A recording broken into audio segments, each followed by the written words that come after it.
Akhirnya tuan-tuan dan puan, Sultan Selangor bertitah. Bagi saya ini pasti satu titah yang menggemparkan seluruh kepimpinan politik di Malaysia, terutamanya semua wakil rakyat ataupun semua adun di Selangor, tidak kira dari mana-mana parti, dari pembangkang maupun dari kerajaan. Satu artikel dari Agenda Daily, Sultan Selangor titah mahu sidang Dun Selangor berlangsung tertib.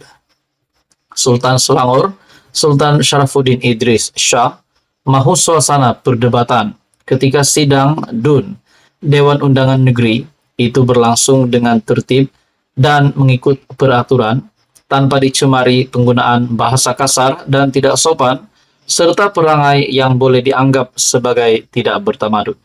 Oke, saudara-saudara, sebelum saya meneruskan artikel ini, saya memohon jasa baik Anda untuk bantu channel ini dengan menekan butang like, share, dan subscribe.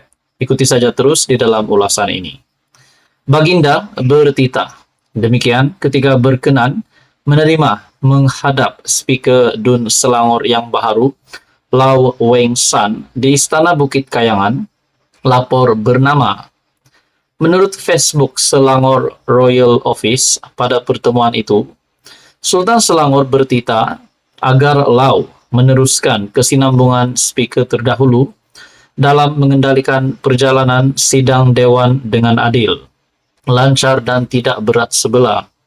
Sultan Sharafuddin turut menzahirkan pujian dan penghargaan kepada speaker-speaker terdahulu daripada parti DAP yang dilantik sejak 2008 yang berjaya mengawal keadaan setiap kali sidang Dun berlangsung. Lau yang juga bekas ahli Dewan Undangan Negeri Banting dilantik sebagai speaker Dun Selangor berkuat kuasa 19 September lepas menggantikan Eng Sulim. Nah, saudara-saudara, bagi saya ini satu lagi titah yang terkini daripada Sultan Selangor, yaitu Sultan Selangor titah mahu sidang Dun Selangor berlangsung tertib. Nah, sudah pasti, ini pasti mengejutkan adun-adun ataupun mana-mana calon yang sudah menang pada pilihan raya 6 negeri lepas. Sudah pasti kemenangan di Selangor yang telah disahkan rasmi dimenangi oleh Kerajaan Perpaduan PHPN.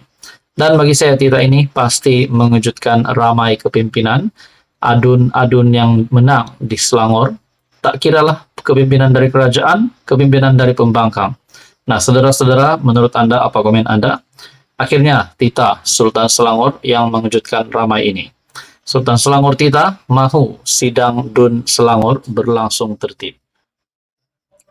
Saudara-saudara, tuan-tuan dan puan yang amat dihormati, selepas kita mendengar kenyataan dari Perdana Menteri Malaysia, Datuk Seri Anwar Ibrahim, keluar dari mulut Perdana Menteri sendiri berkaitan dengan keterbukaan kepimpinan Kerajaan Perpaduan yang dipimpin oleh Anwar Ibrahim. Keterbukaan untuk menerima PAS. Yang penting, syarat yang ditetapkan dapat diikut oleh kepimpinan PAS. Ataupun kita boleh cakap, dapat diikut oleh Presiden PAS Tan Sri Abdul Hadi Awang. Nah, kita mendengar tawaran ini hanya ditujukan kepada kepimpinan PAS, bukan kepada Bersatu. Adakah di sini kita boleh melihat ini adalah satu sindiran kepada Bersatu juga? Andai kata PAS membawa satu blok parti menyokong Kerajaan Perpaduan. Sebab dilihat hari ini, Kerajaan Perpaduan yang semakin utuh, semakin teguh. Setelah GPS, setelah beberapa parti yang lain sudah menyatakan sokongan terhadap Kerajaan Perpaduan, sehinggalah pada PRU ke-16, yaitu pada tahun 2027. Tidakkah mustahil untuk PAS tiba-tiba menikam belakang Muhyiddin, menikam belakang Bersatu, dengan menyertai Kerajaan Perpaduan? Nah, itu menjadi persoalan. Saya tidak menghasut, tapi saya rasa itu menjadi persoalan oleh ramai orang. Begitu juga kita mendengar sebelum ini, bahwa MP dari Bersatu, ataupun Perikatan Nasional, yang menyokong Kerajaan Perpaduan tanpa meninggalkan parti. Ini yang menjadikan sokongan 2/3 ahli parlimen dapat dicapai semula oleh Datuk Seri Anwar Ibrahim selepas Syed Saddiq menarik diri. Nah, saudara-saudara, Dalam satu ulasan dari Harapan Daily, Khalid jangka PN pecah jika PAS bersama Kerajaan Perpaduan.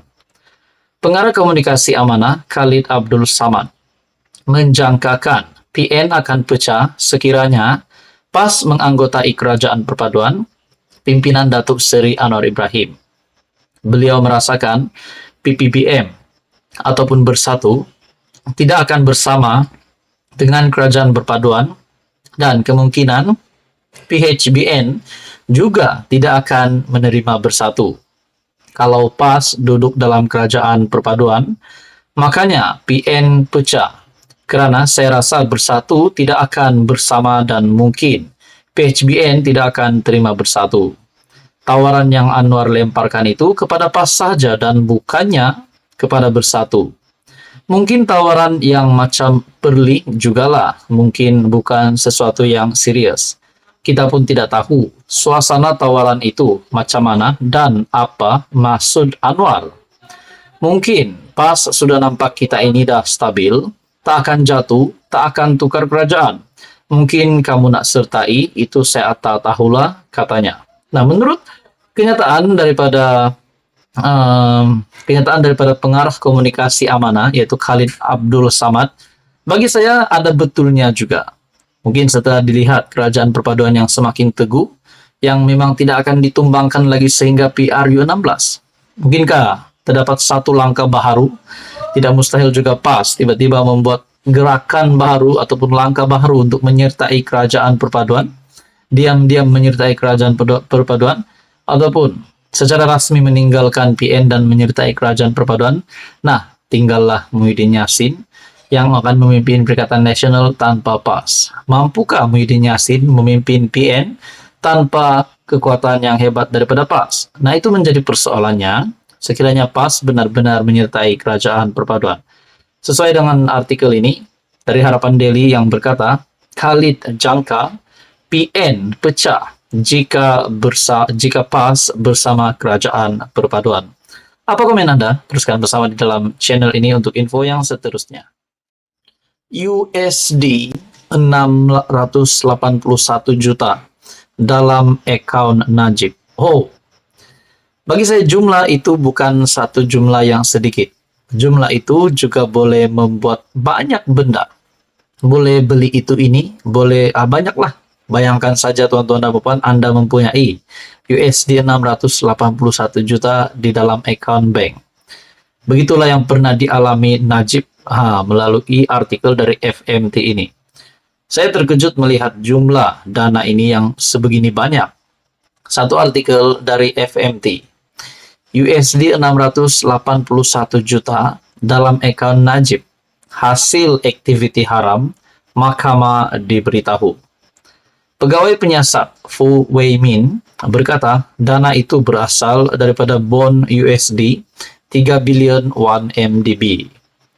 Seorang pegawai penyiasat polis memberitahu Mahkamah Tinggi dalam pembicaraan 1 MDB Najib Razak bahwa dia mengklasifikasikan sejumlah USD 681 juta yang dimasukkan ke dalam akaun bekas Perdana Menteri itu pada 2013 sebagai hasil daripada aktiviti haram. Ini satu lagi kejutan baru untuk Datuk Seri Najib Razak dan keluarga dan kroni-kroninya. Sebelum ini juga kita mendengar terdapat 1,1 bilion lebih tunggakan cukai yang perlu dibayar oleh Najib dan anaknya. Hari ini pula kita mendengar USD 681 juta yang dimasukkan ke dalam akaun bekas Perdana Menteri pada 2013 dan ini diklasifikasikan sebagai hasil daripada aktiviti haram. Dalam pada itu, artikel ini menyebut Fu Weimin daripada Jabatan Siasatan Jenayah Komersial Bukit Aman berkata, berdasarkan siasatan, wang berasal daripada bond USD 3 bilion yang diperoleh 1MDB masuk ke akaun M-Bank Najib antara 22 Mac dan 10 April 2013. Fu berkata, sebelum kiriman wang, akaun Najib mempunyai baki tertunggak sebanyak RM879,8 juta yang menurut saksi itu ia daripada sumber yang sah. Saksi memberitahu mahkamah bahwa dia menggunakan kaedah masuk dahulu, keluar dahulu untuk membezakan dana daripada aktiviti haram daripada yang diperoleh menerusi sumber yang sah.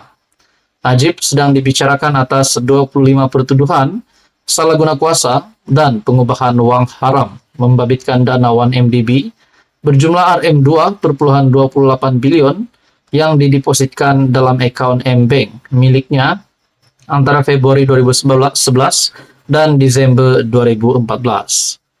Timbalan pendakwa raya Ahmad Akram Garib membayangkan bahwa pihak pendakwaan juga berhasrat memanggil seorang lagi pegawai penyiasat, Nur Aida Arifin, untuk memberi keterangan dalam perbicaraan. Bagaimanapun beliau berkata, pasukan pembelaan belum melengkapkan pemeriksaan balas terhadap bekas Gubernur Bank Negara Malaysia, Zeti Akhtar Aziz, dan penganalisisnya Adam Arif Roslan. Katanya Aida hanya akan memberi keterangan selepas Adam dan Zeti selesai memberi keterangan. Perbicaraan di hadapan Hakim Colin Lawrence Segera bersambung pada 24 Oktober. Bagi saya artikel dari FMT ini yang terkini yang menyebut USD 681 juta dalam akaun Najib hasil aktiviti haram, mahkamah diberitahu, dan juga 25 pertuduhan yang dihadapi oleh Najib Razak. Bagi saya ini pasti satu duka cita besar untuk penyokong Najib Razak. Jadi apa komen Anda berkaitan dengan isu ini? Teruskan bersama di dalam channel ini untuk info yang seterusnya. Mohon sekali lagi untuk bantu channel ini dengan menekan butang like, share, dan juga subscribe.